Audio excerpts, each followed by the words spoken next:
Good morning, everybody, and welcome to today's complimentary webinar. I'm Ben Thomas with UST Training, and I've put together what I think is a pretty exciting conversational panel to help UST owners, operators, inspectors, and service technicians, and anyone interested in UST stuff to hear about what a new UST operator ought to know. This kind of all came about a couple of weeks ago. I had a conversation with a couple of new or about to be new tank operators who are buying a site, and they happen to be on the call, and a bunch of us are able to kind of throw a bunch of good advice about kind of like what I wish everyone would know before they even kind of got into the business. And so it prompted me to kind of put together a webinar of my peers and friends which are joining us here today, and I'm hoping we can have kind of like I said, it's kind of a fun conversational discussion, get a number of perspectives, whether you're a regulator, a service provider, an operator. These are the things I think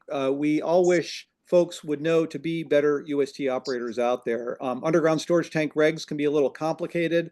It varies from state to state. And so what I want to do is just go around the room and introduce folks here on the line. Many of these are my friends on the line here. And the fun part about doing these webinars, I get to see my buddies from around the country and work with them to always try to problem solve UST matters. I like to think the UST universe is a very a partner-centric effort. Big thanks to EPA for working with all the operators, all the states, all the tribes, all the entities to build a collective effort. And so here we are today. So just real quick, Ben Thomas, UST Training.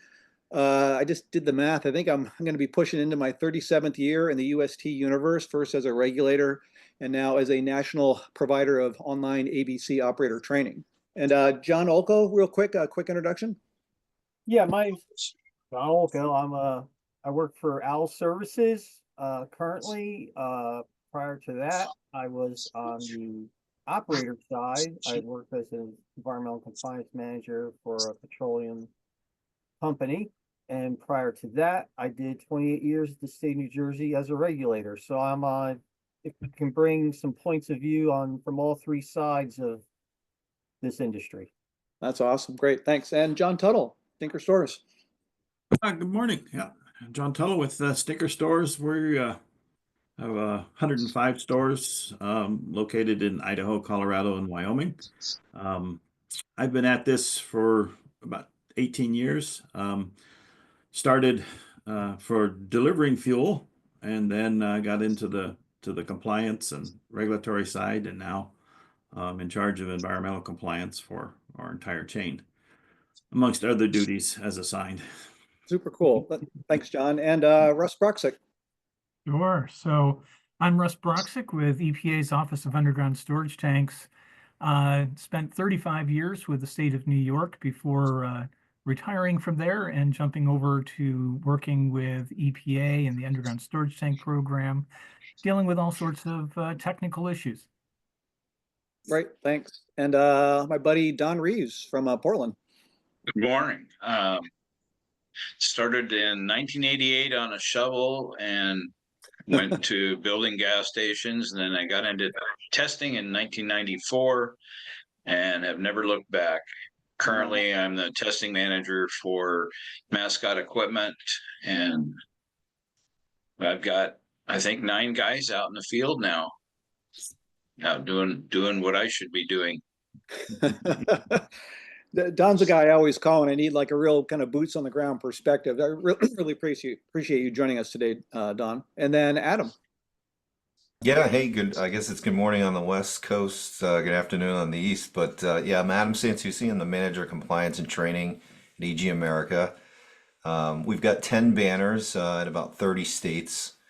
I started there 12 years ago this year with our primary banner, which is Cumberland Farms. Prior to that, I was mostly in the field as a gas tech. That's great. Cool. Well, and last but not least, Tony. Hey, everybody. Yeah, Tony Rea with the Office of Underground Storage Tanks at EPA headquarters. I lead the release prevention team. There's a cleanup team and a prevention team, and I lead that great team, small, efficient team, responsible for writing the federal UST regs and implementing over the last almost decade. I've been with EPA for quite a while, 27 years, only 7 of them in the underground storage tanks program. So I know my stuff, but I brought my expert phone a friend Russ with me just in case I need some help. I was impressed, Tony. You just jump right in. It looks like John Tuttle lost his internet connection. He'll try to be back in a minute. Who are we going to start with here? John Olko. I'm gonna pick on you for a moment. So I mean, you were a former regulator. I mean, you've got quite a breadth of perspectives. I'm a former regulator now, service provider company thing, and so I'm able to kind of see a number of perspectives here. But let's say you're brand new to the biz. Maybe someone is going to be selling you. Let's say you got 5 stores that you're looking at buying. You're kind of new to underground storage tank systems. We'll keep it simple. You're just in one state for now. Just right off the cuff, warnings, advice, advisories, anything you could kind of think of that immediately come to mind for someone who's kind of coming into a cold. Yeah, one of the main things, because I saw this at my job where I was on the owner operator side, is sites would be purchased and not a whole lot was known about what was there. So I would strongly recommend what kind of tanks you have, construction, size, the piping, all those kinds of details, because that's all going to play into what type of release detection you're dealing with, and possibly how long of a lifespan that equipment may have. Because if you're buying 30-year-old or 29.5-year-old steel tanks and you're in a certain state that eliminates steel tanks at 30 years, and you just bought that, you're going to have a problem in the not too distant future that you're going to have to do some major upgrades.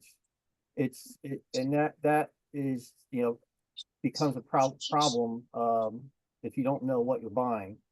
So I mean, it's kind of like buying a car, and all of a sudden you realize your drivetrain has to get replaced the next 10,000 miles. Okay, that's all play out. Unbelievably, even when I was on the regulator side, we go to a site, and the person that bought the site had absolutely no idea what they had in the ground, and that's troublesome when you're trying to keep the site in compliance. And also the if you can get copies of any testing documents would be very helpful to reveal what you may have there, what problems you maybe have, especially when it comes to containment sump testing, the STPs and UDCs, because if those are all failing, that could be, to replace all that kind of equipment might cost you half of what you paid for the site. It could cost you, 4 dispensers is probably in 2025 is probably what, $70,000-$80,000 for UDCs under 4 dispensers. Yeah. That's a bill you may not be expecting.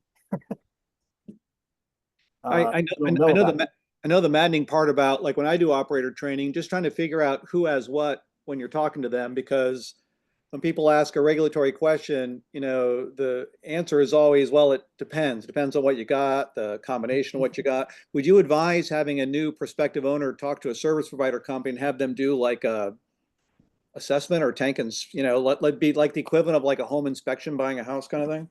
If the seller will allow that always seems to be a problem. Really interesting. Okay.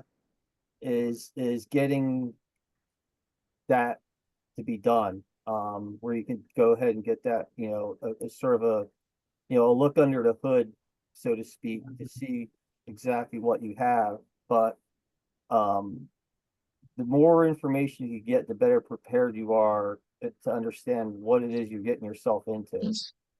That's great. Total foundational material.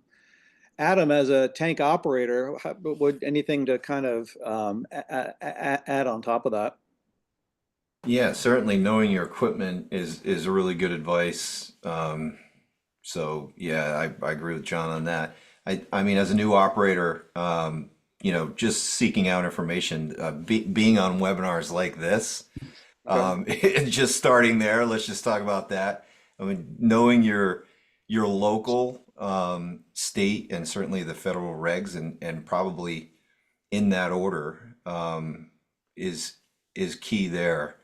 And which goes hand in hand with knowing your equipment, is knowing what your primary method of leak detection is.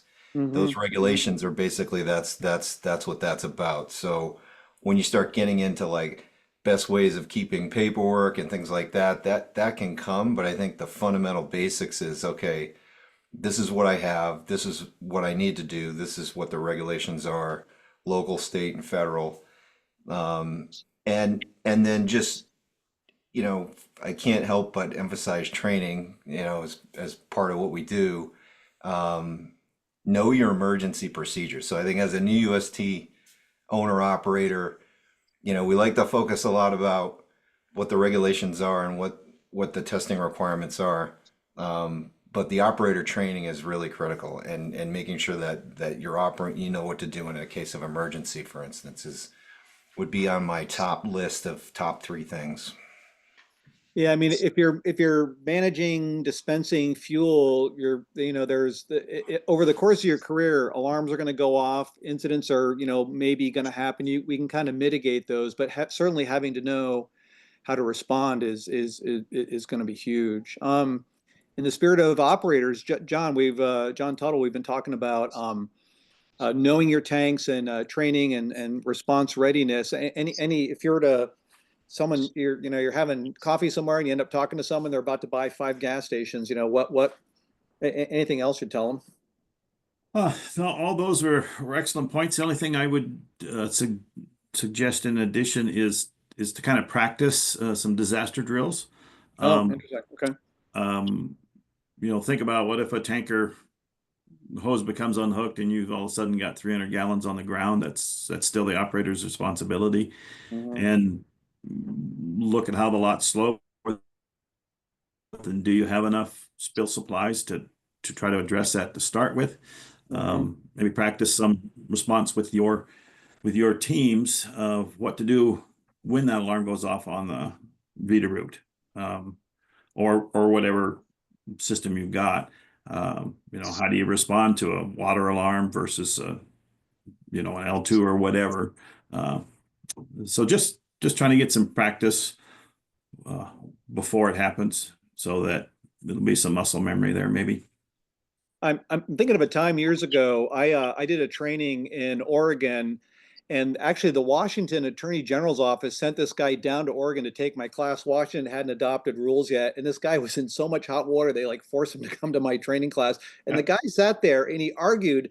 He's a smart guy, right? Argued every single rule we had, just like nitpicked it down. Well, and I'm just thinking like we're not gonna be able to help this guy because he's almost more interested in like out faking the rules than conversely. I have other customers and they do 3 different methods of leak detection instead of 1, and they train all their people instead of just a couple. And you know what?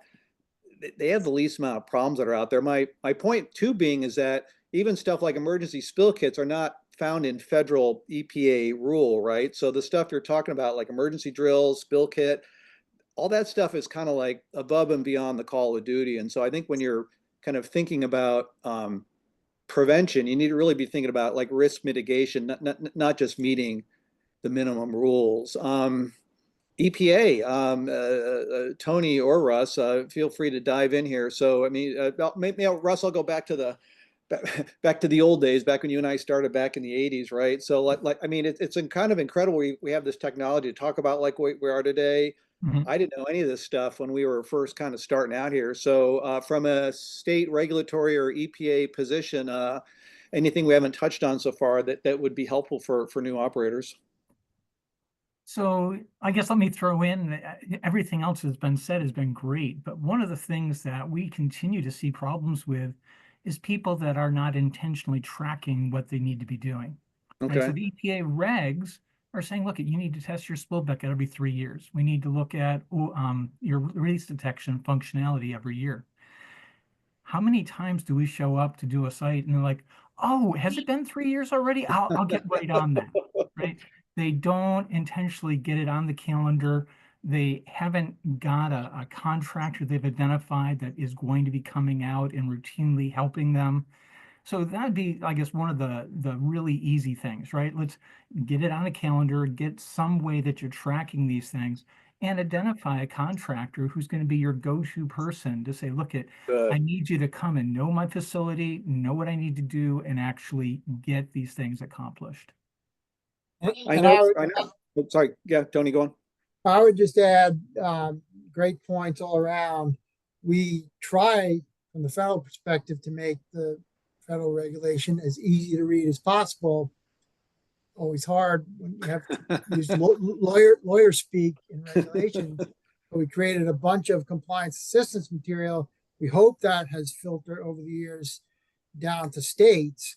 So one, I'd like to get into it if folks could bring up what needs to be clarified even this many years later after the federal reg came out, if anyone has feedback on that.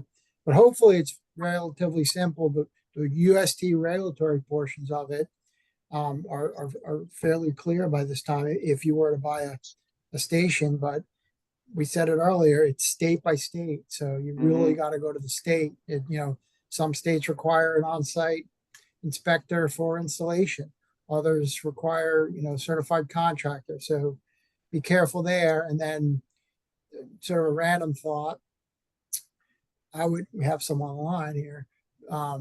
I would make sure whatever the 5 stations that you're buying have service providers, available, good, solid service providers to support you. If you're, I don't know if they're in the rural area, we're hearing it's difficult to get good service providers, but that should be a big consideration. That's great. I was kind of surprised. Some years ago, I developed a little table. What do I got to do? When do I got to do it?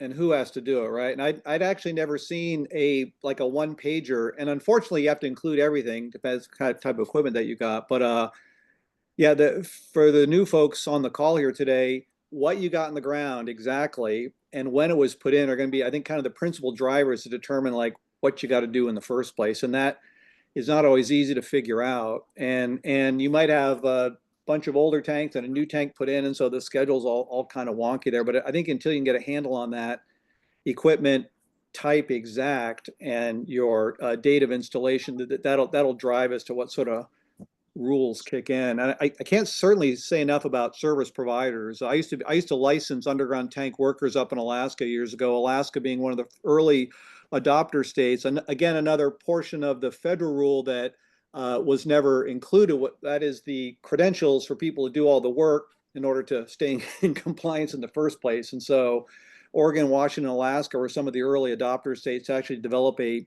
certification program. And I know we're in a little bit of a tight spot. We're kind of a shortage of qualified service providers nationwide. But that being said, I think having a qualified service provider is as essential as anything as part of your overall compliance plan. And so boots on the ground, Don, for someone who's coming in cold here, advice from a kind of a service side of things for new operators. What do you think? Yeah, you need to find a good service provider as soon as you buy a station, if not before. Not before. And having records from previous service providers is nice to have too. Yeah, it's kind of drawing a blank here. Sorry. Well, okay, so how about this? Okay, so you go out and visit sites, and your team goes out and visit sites. What are some of the more common problems that a new operator might stumble into right away? Because you see all sorts of stuff in the field. So what's common things an operator should maybe put their attention more to than others? Their equipment right away. Okay. We had a site yesterday that I tested 3 or 4 years ago, but I didn't test the diesel because the shear valve was broken on the diesel. Okay. This dispenser is full vapor recovery on all dispensers. It's all stage 2, yet they're only using one of two dispensers because they want to do clear super in the diesel tank, and it was like that 3 years ago, and they just bought this station. Okay. I think they pretty much got hosed because they didn't do their due diligence and find out what exactly was there and what was needed to make everything operational. So Okay. they're kind of in a, we're going to go out, probably put a new shear valve in, but this site is going to, for a new owner to get hit with that right away. And then the guys found a leak yesterday. They went to an existing site that we've never tested before. It opened one of the sumps, their unleaded sump, and there's 3 inches of fuel in it. Wow. And it had been leaking for, I would say, not more than a couple of months because it was dripping out of the fitting on an Environ where the Environ went into steel. Yeah. It was so corroded that they couldn't really even taking pictures of it. You couldn't pinpoint where exactly it was leaking from.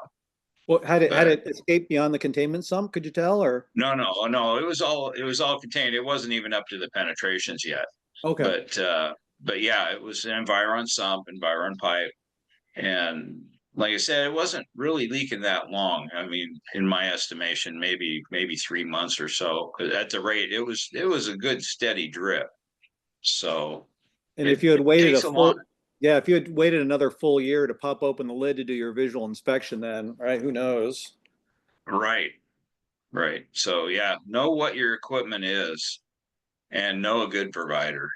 It seems to be a common theme. One thing I remember on the point of like getting hosed because you showed up and bought something. I mean, and Tony and Russ, you can maybe verify this, but I mean, originally when the rules were set up, joint and several liability says the regulators aren't going to get involved in like the buyer, the seller, the operator, the owner. It's like, I mean, I think in crude terms, if you own it, you own it. Is that fair to say, Tony and Russ? And so all the more reason to be careful about what you're buying, because you can't just simply point back to, hey, he never told me that. Like, well, you're now the owner. And so the states, I think, don't want to get too involved in like, ownership litigation. It's like, your sump's full of gasoline, like clean it up, right? So that I got that one right, Tony?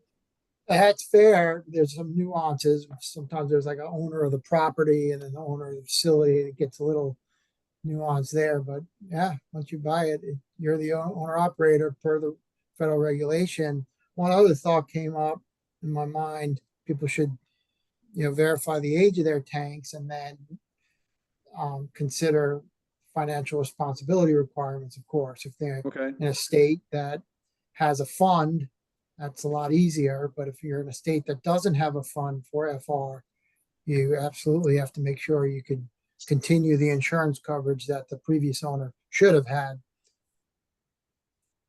Insurance is like, I mean, it's $1 million per occurrence, $1 million annual aggregate for the smaller sites. Is that, I don't even know. Has that kept up with time? So for those of you who are new here, you have to be able to demonstrate ability to pay for an unexpected cleanup like that. But I mean, it's back in #88, right? They wrote the million standard. Is that keeping up with the times? I just, maybe a rhetorical question. That million doesn't seem like a lot of money anymore relative to the cost of a new site, or maybe even the cost of a cleanup. Well, I'll jump in on that one just a little. There are a couple of states that have upped that so that they haven't stopped at the million because they don't think it's kept up with time. Interesting. That being said, most spills should be able to be cleaned up for that amount of money. Okay. But that goes back to the diligence of not letting things get away from you. You got to find it sooner than later in order to clean it up. Don't think you're going to let a leak go on for 10, 12, 15 years and then just clean it up for $10,000. I mean, when you think about it, the level of leak detection that's out there nationally, you would think that we're finding leaks quicker, I guess. I mean, I don't know if that's really versus like back in the old days, you wait for your neighbor's house to catch on fire or something, but which took, a long time for plumes to get off site, and then havoc was discovered much more later down the road. Mm-hmm. I think It is the thought. finding some of the stuff now, Ben, is, your rotted out spill bucket that doesn't have an alarm on it. Your, drips under a dispenser that doesn't have containment. Areas that are monitored, but not necessarily monitored for things like that. Okay, yeah. And over the years, little spills on the tank pad that then go through cracks that end up through the concrete. It's just sitting there, and then you go to replace your tanks, and well, there's some hot soil there you got to deal with. It's things like that that are probably maybe more common now with and Tony and Russ could speak to it, with the decline of cleanups. I don't think there's never going to be a zero, but the decline is there to show. I think that the electronic part of monitoring is taking over and hopefully working a lot better, but the little spills or continual little spills are something that are there. Yeah, they do. I remember doing a project in California years ago. I looked at several hundred gas stations, and it was really kind of interesting because a number of sites reported 0 incidences any given year, and it's like busy can be not possible, right? And then you go to some sites, and there's a lot of incidences, but they're all kind of operational, and so I think they showed a more true picture that there's always going to be the possibility of releases. The trick is to again have your equipment service in good shape and spill kits and have all your staff trained and stuff like that. We do have a little bit of time still here, and so if folks want to use the Q&A feature to pop out a question, I'll be happy to read those. I forgot to say, you're not talking, your mics aren't activated here on the call today, but if you want to type in a question, then feel free to throw it out to the panel. And then I'll throw out another random one for folks interested in purchasing new or used older stations. You need to know your equipment, like everyone has stressed, but also know the fuel you're gonna serve, right? Ooh, fuel quality, fuel compatibility. Sure, yeah. Compatibility, yeah. So that's a big one to look out for. What sort of things are we seeing out there in the field, Tony, that are the result of people not taking your advice? Well, it's from a purely regulatory perspective, you have to be able to demonstrate if you're serving over E10 or over B20, you have to have the record showing, in theory, showing every seal and everything, the pipe dope and everything is compatible. Now, I know we actually came across that issue a number of years ago where we had some feedback saying, well, you can't, demonstrate the pipe dope was. So we wrote some question and answer in our technical compendium on our website to try and clear that up a little. So we didn't go too hard on that, but all the equipment needs to be compatible. It's not just the tanks and piping. So that's where folks. For those who are new to the biz or new to the call, not every piece of equipment from the tank to the nozzle tip is compatible with the fuel that could be stored in it. And the fuel can actually have a deleterious or damaging effect on the equipment. So you can literally put fuel in the ground that's going to wear out your equipment and then eventually fail, which is why compatibility is so important. Janine asked, how many spill kits should a site have on hand? Good question for Adam or for John, or Don for that matter. How many spill kits should a site have on hand? I think it would vary slightly depending on how large a location you might be and what your setup is. So for instance, if you just had a typical 4 dispenser, or up to say 12 fueling points of just gasoline versus, you have a truck stop around the side of the building that has high flow diesel dispensers or, something along those lines, I would say you probably want to have more than one kit ready to go, maybe one dedicated for that diesel island that's probably going to be more prone to spills, just by nature of the high-speed diesel fueling operations and things like that. Otherwise, I would say a kit that at any one time is ready to go for a spill, less than 25 gallons, but I would say at least able to contain a spill of about 20 gallons, I think is appropriate. So is one per island too much for a typical store? Let's say you got two islands here. I mean, is, one per island good enough, or one for two? It sounds like maybe like I say, it depends on flow and Right. throughput and distance of things. Correct. The spill kits are also, they sell them to contain different sizes. Like, so depending on what you have, you don't necessarily need if you have, say, just two dispensers, you don't need the world's largest spill kit that you can buy. There's different sizes that are appropriate for your facility. Yeah, I like the little, they've got, it's like a 5-gallon spill kit. Mhm. And having one of those per dispenser would be adequate for, for a four dispenser site. Okay. That's helpful. And along with that, spill kits and emergencies and training, both as a regulator and as an operator, I go into a site and I would always ask, I say who I am, why I'm there, all that good stuff. And then I'd ask them a couple simple questions. Where's your Vita route? And if they knew where the Vita route was, I was like, okay, this might go okay. He knows that. And then a challenge question, where's your e-stop? And that sometimes would, I get different answers.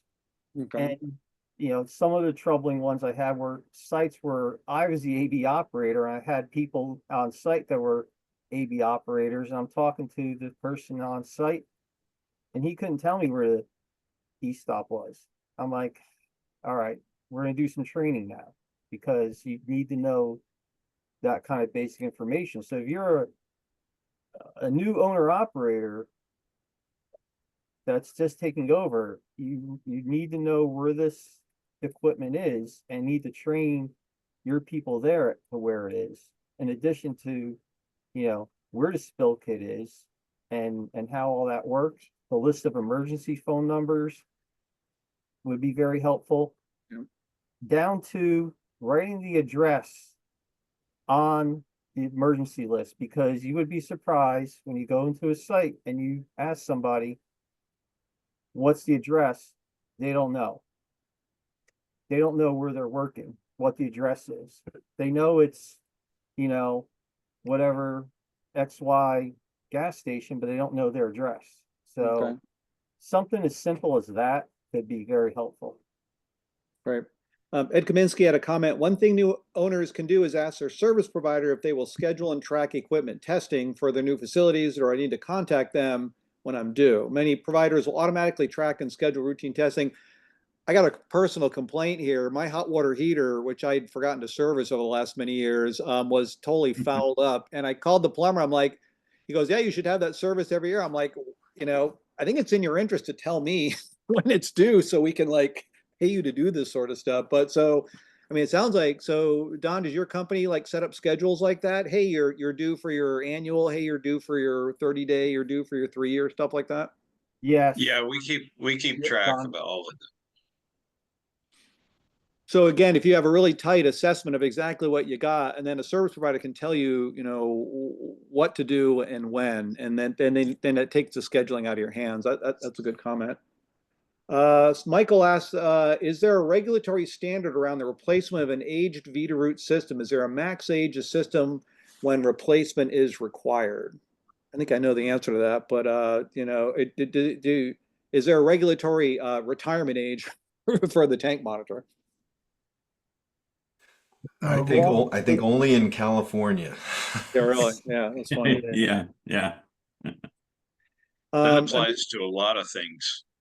Yeah, my understanding is that I think regulatorily, if they don't make them anymore and you can't get service for them, you kind of got to change it out. Am I saying that right, regulatorily, Tony or Russ? That's fair. It's got to be repaired. It can't be repaired.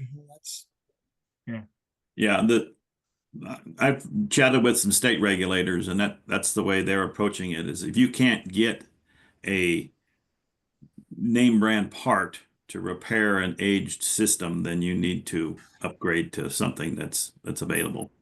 And beware of eBay. A lot of these parts are now showing up on eBay. So I mean, the parts are like technically still out there, but again, if you can't get a qualified service provider, certified service provider too, especially with the annual ATG certification, then yeah, I mean, if by today's standards, due to, if nothing else, due to cybersecurity issues, if you don't have a reasonably modern digitally based, meaning not button but touchscreen monitor, I think you're going to be needing to upgrade pretty soon, purely from an operational perspective, not necessarily regulatory perspective.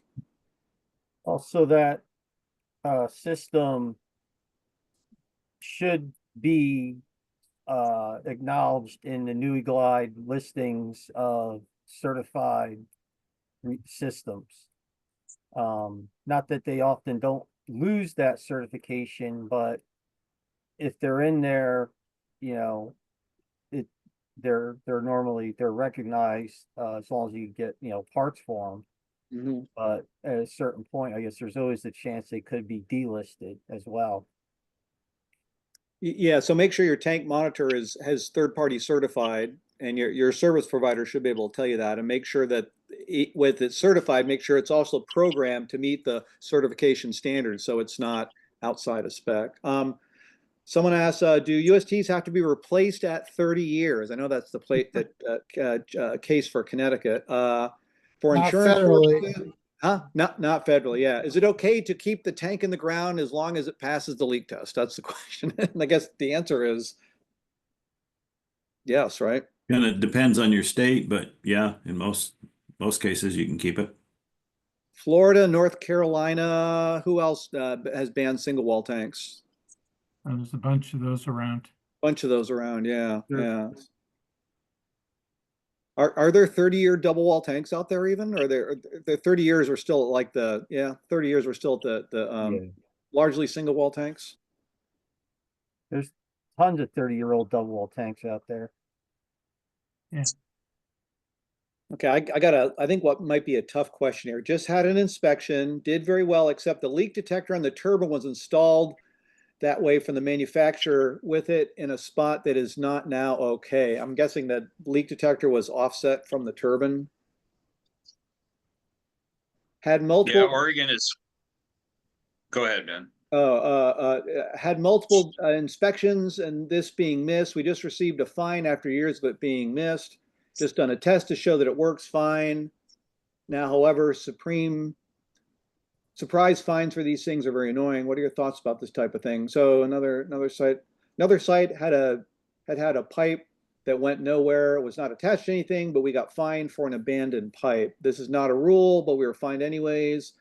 Is this a typical inspector practice? Is there anything? Okay, so I get someone saying like that, like this had been missed for years. So like now, what's the big deal? Or I can't find this in the regs, and like I disagree. Ew, that's I'll chime in a little as senior regulator here. I don't want to cast dispersions on my colleagues in Oregon, but if I didn't say it was Oregon. what Nicholas says is true, that they were given a fine on something that they can't point to in a regulation, that's not good. So I'll speak to that point. And then the other point about previous inspectors missing it, yeah, you're going to have, we try at the federal level to make sure inspectors are uniform, but inspectors are all human, so they're not uniform, and some are going to focus on one area versus the other. And it sounds like, you know, they might have had a new inspector that decided to look at this. So, you know, you're going to get some of that. And then if you're the owner, you know, that's on you, even if the other owner got away with it. Is it fair to challenge the fine, go to a service provider and come up with a counter argument? I mean, I get calls like that from time to time saying, I don't agree with this. What do I do? And then you have to kind of figure out if you want to go poke the bear or not. I would. Especially if you got a good regulator like Omaha out in Wyoming. He's fair. tough but fair. Who's someone's Oma, yeah. Yeah, I would agree with that. I've had discussions with him and with other regulators over things, and we reached an agreement, and didn't necessarily get fined, just made the changes. So I would think, depending on where it is, they'd be reasonable to start with a discussion, talk it over. I know years ago in Oregon, they had developed a hierarchy of like mission critical regulations. These are like big deals. They kind of equates like the highest fine thing. In other words, like, so not every of the 100 points you're inspecting, not everyone is going to be equal in its gravity of risk, right? So they tried to prioritize high, medium, low. Hey, I missed July leak detection, place isn't on fire. So that's like a lower priority kind of concern. So hopefully states have a challenge of trying to train everyone, all the inspectors be the same, calibrate them to the same level of attention detail, and then prioritize what's kind of mission critical. I mean, I've gone out, I've done complimentary field trips before with a whole bunch of state inspectors, and I say, okay, we're not going to issue a fine. We're just going to go out and see what we see. And there's always that one guy like pulls out the fine book. It's like, stand down a little bit. We're this educational play. Yeah, so that's a toughie. I would honestly say that if you literally don't agree or can't find the rule relevant to the citation, to it's gently, but not unkindly, but gently offer a counter reply, especially if you can pull in some expertise who can back you up on that. I'm sorry Yeah. about that person who sent that comment. I would agree with you 100% to the extent and say if you're going to pay a fine and not get a learning experience from it, then that's even that much worse. But if you can figure it out together, then I think that same person mentioned leak detectors. So I just wanted to throw out quickly that a common thing, the different types of leak detectors are different sizes, and part of that size difference is height. And sometimes a lid on an STP cover will hit the top of a leak detector, depending on if you had a shorter one and then it replaced it with a taller one. So that's important. And I think if you, again, know your equipment service company, the equipment companies that are out there that know these locations, that relationship, building that up, they've been there 100 times. They know the equipment well, establishing that relationship. Hopefully Ben got his hot water tank fixed by his plumber because the guy knew exactly where it was located in his basement. Probably was the guy that installed it 20 years ago, and can assist you on that granular level. I still ask to say, can you put me on a call list? And like, no, it's up to you. Like, okay, guess you don't want my business. Someone asked on fuel compatibility, would a substantial increase in E15 place undue burdens on the operators? How dependent would operators be on what HBIIPO, that's the U.S. The alternative Department fuel? of Agriculture Higher Blends Infrastructure Program. So how dependent would operators be on the alternative fuels funding? That's one question. I'll chime in on that. Yeah, please. There a lot of takers on that program. We don't know what the funding levels are going to be going forward, but it appears from that operators are fairly dependent. If they want to start serving a higher blend, they got to get funding from somewhere. And so that is I thought I saw someone from EMA on the call, but I know they are big proponents of that, continuing that funding. Okay. And, EPA likes it because everyone gets new equipment and that's good for the environment. Sure. And regarding EVs, the only thing I'll add, I know speakers can't speak up, but I know PEI's on and they just did a nice RP on, I forgot the nomenclature, but they just did a recommended practice on EVs. So I think reading that will help with some considerations on what you have to do. Yeah, PEI.org, Petroleum Equipment Institute, is going to be a great destination because they're more and more members are getting involved in electric vehicle charging systems. And so PEI.org immediately for some good interface between EV and then EV and liquid fuels together.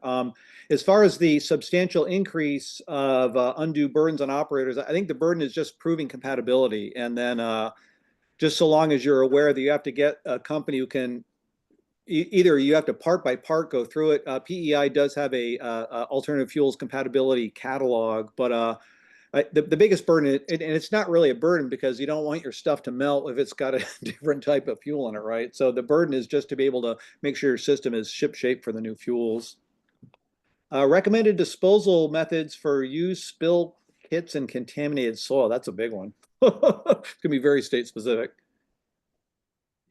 So where do you get rid of used spill kits? No one's ever really asked me that before. You have a spill kit that's full of oily rags, and you call your service provider, call Don to get rid of it, or I don't want to touch it. No, I was going to say Don probably doesn't want to touch it, but he probably could refer someone that's reputable that he knows of. I mean, it's a common thing where you're working on equipment, you're going to end up with some type of oily waste. Just routine maintenance, filter changes, things like that as well.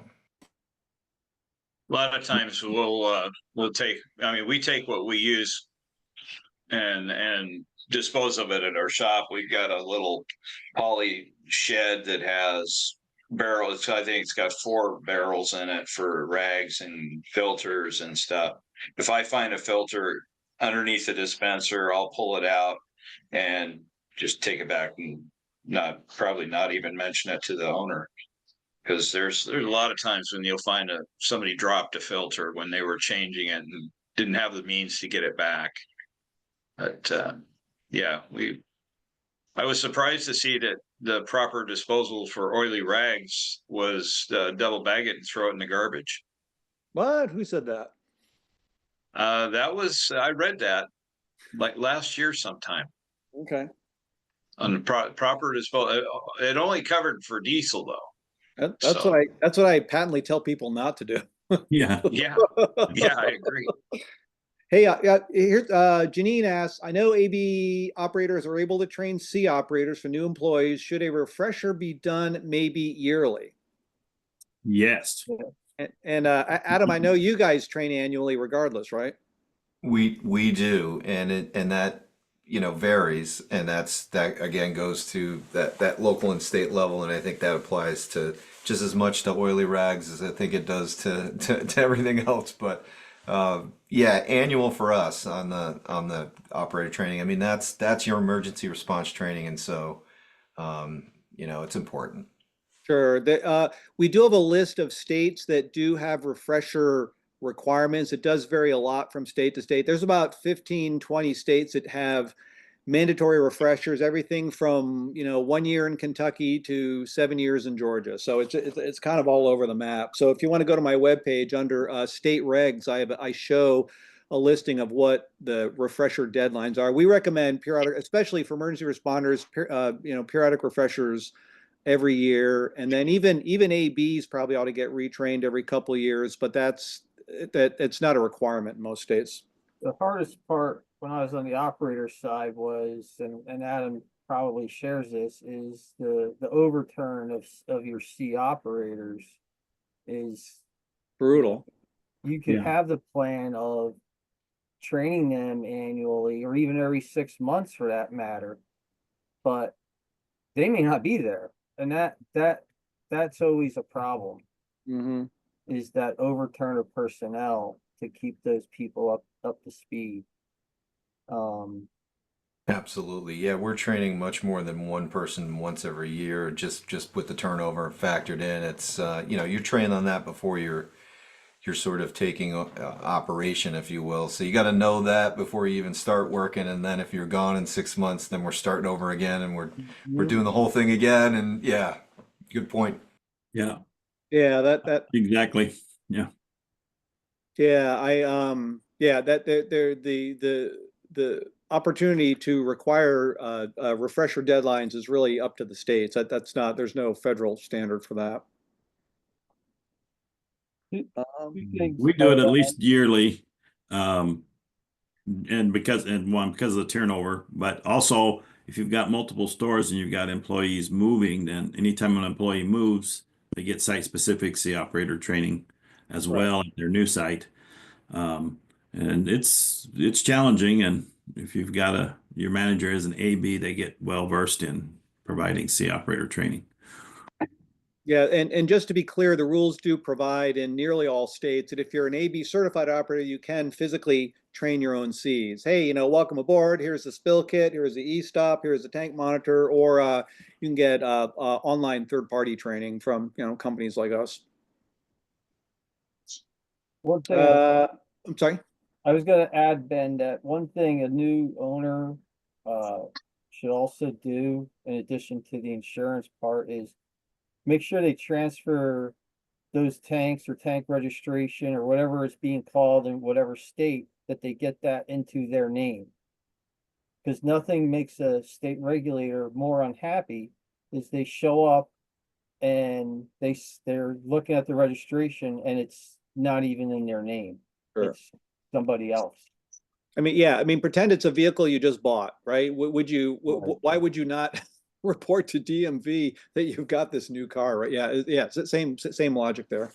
Thank And you. then the last piece of paperwork, and if you can find out the construction of your tanks and so forth, the unicorn tank charts.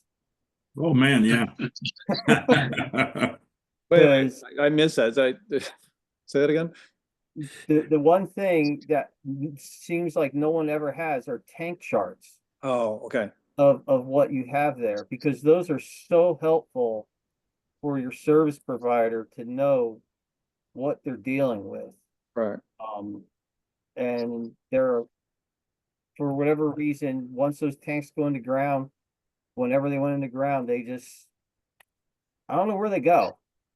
Don, maybe you have their insight into Yeah, this. I think they go the same place that socks that disappear in the dryer or Tupperware lids go. There's a magnet out there somewhere for those kinds of things, and the day I find it, I'll be a millionaire.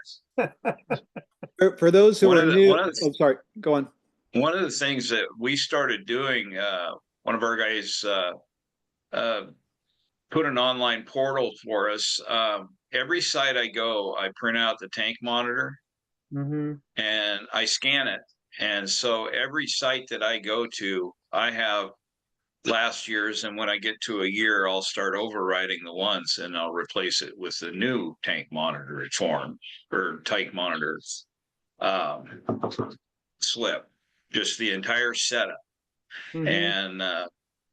And I've been compiling a pretty good sizable, I use Modern Welding's tank chart program, and I can get within a gallon most times on a tank to make tank charts. So that's been really helpful, especially with the overfill requirements now.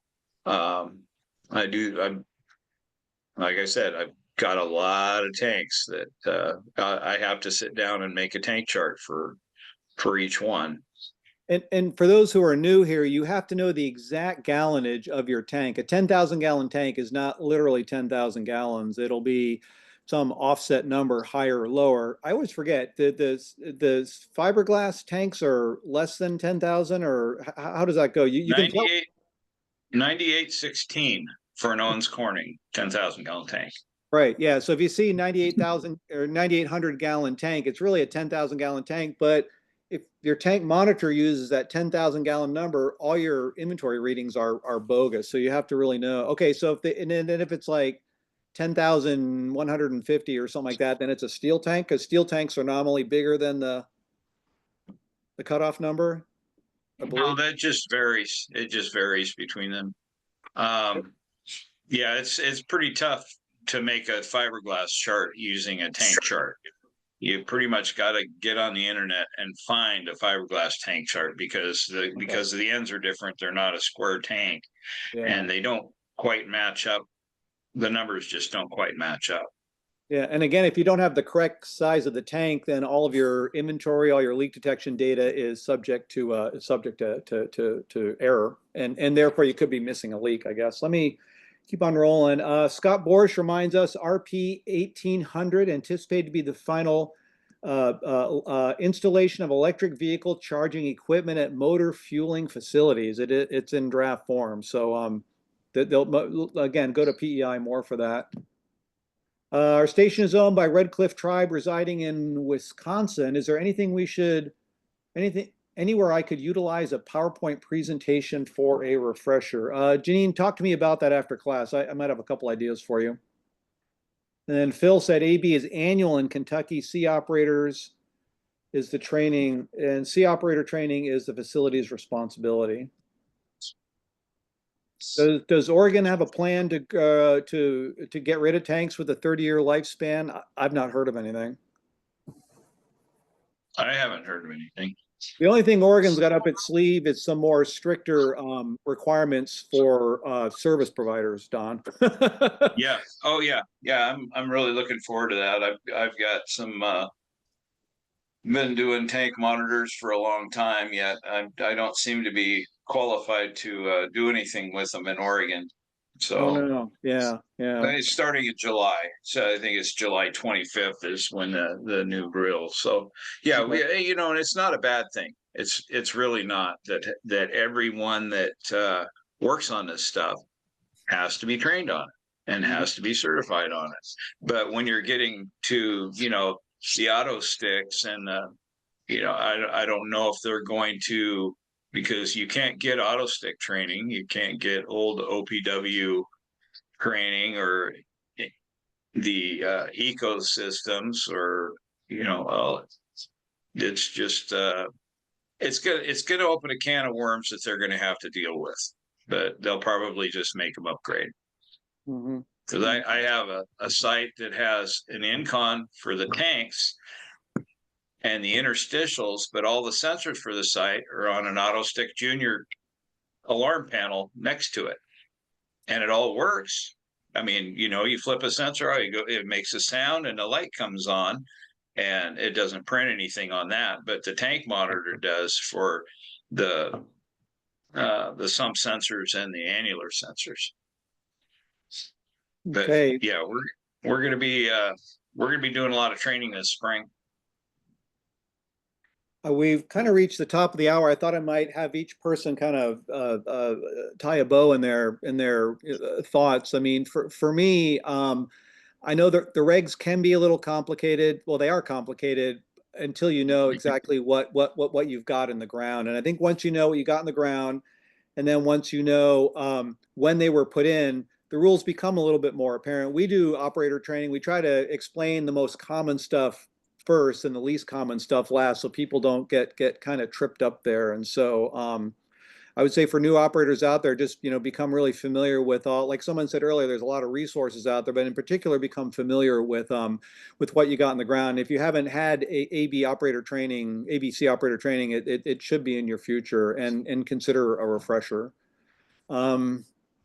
Closing comments from folks before we wrap things up. I think that knowing your equipment and your provider are the best thing that you can do. Okay. And if you have any questions, I mean, we cover 4 states: Washington, Oregon, Idaho, and Alaska. And we even go out to the little remote fly-in villages up in Alaska. It's call your provider, call us. Mascot equipment.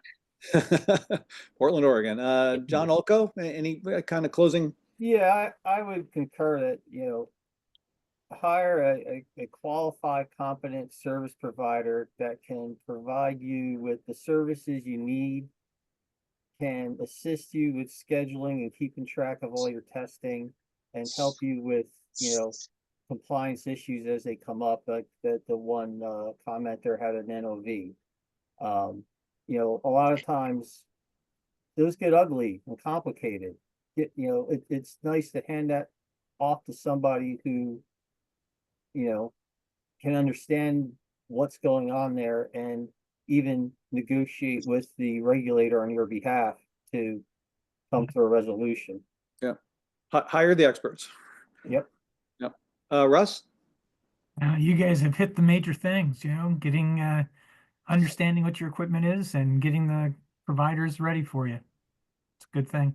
I think too, Russ, you should maybe brag about, I mean, must for us, and EPA has a really ton of great publications out there. Can you give a pitch about that? Oh, absolutely. Tony would know these better than me, but there's our website has a listing of publications. We've done everything from the must for us that goes through the general requirements, straight talk on tanks, doing inventory right. There's a whole slew of explanatory material that EPA has put up. It's tried to be kept up to date, but people should go through it and see if they end up with more questions and give us a call with anything they have confusion about. They're really easy to read. I've always appreciated that about those publications. Tony? Just ditto. You got to go to your state, of course. So we hope the compliance assistance materials, one of the viewers, participants asked, is there one place where they could find out all the regs? I assume they were talking about the UST regs because there's all sorts of regs, fire codes, credit Better cards. be. But the UST regs, hopefully each state's getting better and better. Some states are doing what we're doing in Indian country, actually coming up with a specific UST compliance plan relative exactly to every particular facility, given their equipment. Here's what they are required. So what, depending on what state you're in, you could, hopefully they're moving towards something very specific. And then lastly, what a crowd decide, I'm not afraid to say this so I don't get 400 calls, but we have stepped in at the federal level to talk to state regulators. I'll offer this to this crowd. You can get a hold of me either on the website, my number, or through Ben. But if there's like a disagreement with, if the state regulation is identical or similar to the federal regulation, and they're not they're interpreting it one way, and we in the federal program have interpreted another way, we have stepped in and had meetings with those states and made sure things were clear. Great. Adam? Yeah, in the complicated world of these different regulations, staying organized and keeping good records. So whether that's electronic or paper, have them organized in a file, you know, readily available. I'd say that would In be fact, my in fact, final. most things we do now, most things we used to do manually, there's almost always an internet or digital solution out there. So whatever you or your dad or your grandpa did, there's probably a digital solution for it out there these days. So yeah, feel free to reach out to any one of us for those. And John Tuttle? Yeah, all good points. I would avail yourself of the EPA website and of Ben's website and the YouTubes and so forth to learn this stuff. And I'd suggest too, if you're not having a vendor do your monthly walkthroughs, to hire one and accompany them and Mm. learn what they're looking at, what they're looking for, and glean some information from that. They'd be willing to do it for a month or two and show you the ins and outs. Be another way to learn. That's great. And I will end with there are so many resources out there. You can go to your state or regional petroleum marketer trade show. I know there's one happening next week in Las Vegas. The Western Petroleum Marketers Association has a big trade show. PEI, Petroleum Equipment Institute, in combination with NACS, National Association of Convenience Stores, has their big national trade show in Chicago this October. If you're with the tribes, and there's a bunch of Indian country operators on the line, the Tribal Convenience Store Association has a conference this September. EPA has a tanks conference this September. I mean, there's lots of great places to go out there and kind of mingle and meet people. I do a Zoom call, kind of similar to this format, but everyone is allowed a microphone. Most Fridays at 10 a.m. Pacific time. Feel free to jump in on there. So that there's plenty of resources out there. Just don't be afraid to piece it together. And I will reiterate by saying it does seem a little complex at first, but once you get a little bit familiar with the terminology, once you know you got in the ground, I think stuff falls into place kind of quick. And then Nicholas Martin, if you want to reach out to me afterwards, I've got some ideas for you too about like where do you find all this stuff in one place. Hey, Ben, I notice you've been remiss about mentioning the Tank Savvy minutes that you have. They are a great resource. Yeah. I never thought they would be as popular as they have. But yeah, it's go to YouTube. Thank you, Don. Go to YouTube, type in a Tank Savvy Minute, and there's now I think I got about 100 different videos on just 1 minute little snippet at a gas station. And I've been surprised how many new folks in the industry get kind of caught up pretty quick. So yeah, feel free. always looking to shoot more videos. They're kind of a lot more work than what they seem. But if you guys have any video areas you think I've not covered, then send me a note. Ben at USTtraining.com is me. Well, what a cool conversation. We went over a little bit. I love seeing all my old friends here, and I'll be seeing some of you at in Chicago this fall, and hopefully in Spokane, Washington for the EPA Tanks Conference. And if you ever want to join me on a Friday call at 10 a.m., I've got a link on my webpage too. So round of applause, everyone. Thanks for everyone's great help here today. And I'm going to